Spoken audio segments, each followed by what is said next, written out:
When disaster strikes, whether it's fire, water, mold, or even a major storm, there's one local team that's ready to help 24 hours a day, 7 days a week, 365 days a year. SERVPRO is locally owned and serving 7 counties with trusted expertise and specialized equipment.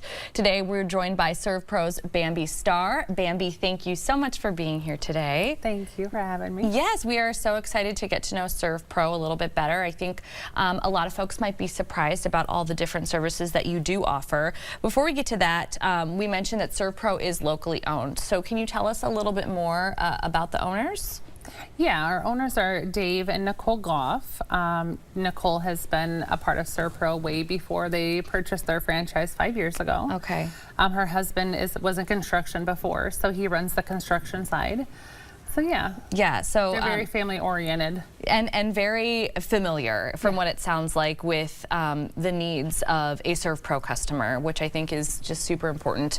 So your team is always on call, if we didn't get that from the intro to this segment. So how important is that to be always on call for homeowners and businesses?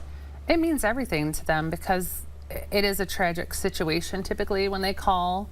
You can only imagine when you walk in and your home is, underwater, or you wake up in the middle of the night and you have a fire, and you've lost everything. These people have worked very hard for their things, so. Yeah, and it never seems to happen at a convenient time. Never. Never ever, right? It's always going to be like on a Sunday or in the middle of the night or something along those lines. So I think it is nice that that's something that you can offer people where they do feel like there's at least somebody they can call at that hour that can at least offer some guidance.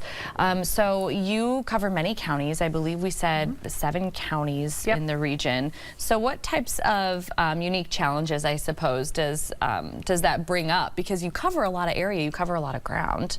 I'm sure you must have just tons of staff. We do have quite a bit of staff.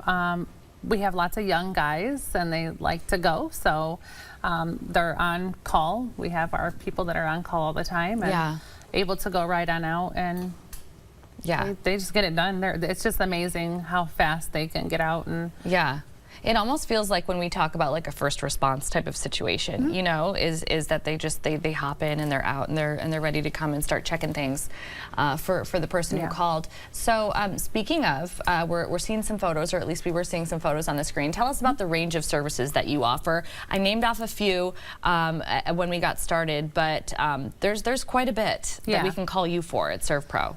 Yeah, there is. So we do from like the fire, water, mold. We also do like carpet cleanings. We do biohazard cleans. We do drug cleanings. So we work well with like the law enforcement. Oh, do you? We do death cleanups as well. Hoarder houses. We do lots of things that people don't know that we do, but we have a very wide range. Well, I'm just glad that you mentioned that, because we do focus heavily on the emergent type of situation, right? When we talk about, water damage or fire damage and things like that. But it doesn't have to be that. It could be something that's been building up for a long time. Like you said, when there's a hoarding situation or any type of a mess, or even carpet cleaning, I wouldn't know that would be the first person that I would think of, or the first company that I would think of as SERVPRO, but that's something that you guys do all the time. Yeah.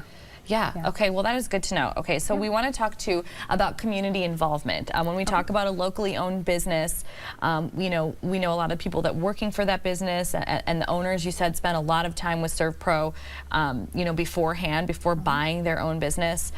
So talk about the different ways that SERVPRO is involved within the community. Our owner is very compassionate and really cares a lot about the community and giving back. So we are part of the Kiwanis clubs. We're part of the chambers. We're always out volunteering any way that we can, helping out. Anybody that has, an event going on that is asking for help, we go help. We try to make bags for people who have had fires so that they have some, a few things. That's nice. When those things happen. Well, and just a minute ago, you spoke about the staff and how they're just kind of ready to like hop out the door and help out at any time. Before we wrap up, describe staff training for us a little bit and how that better allows you to serve a customer. Sure. So they go through some really good training. Yeah. They have to be certified in the things that they specialize in. Okay. So we have different teams. We have, you know, our biohazard cleanups. They have plenty of training and certifications for that. Yeah. That they have to go through. Working with the different products that they have to, you know, we make our own products and use our own products. We have a lab that is a SERVPRO lab, and so it's kind of created there. So they get training on all of that stuff as well. But anything that we do, they get the training for it.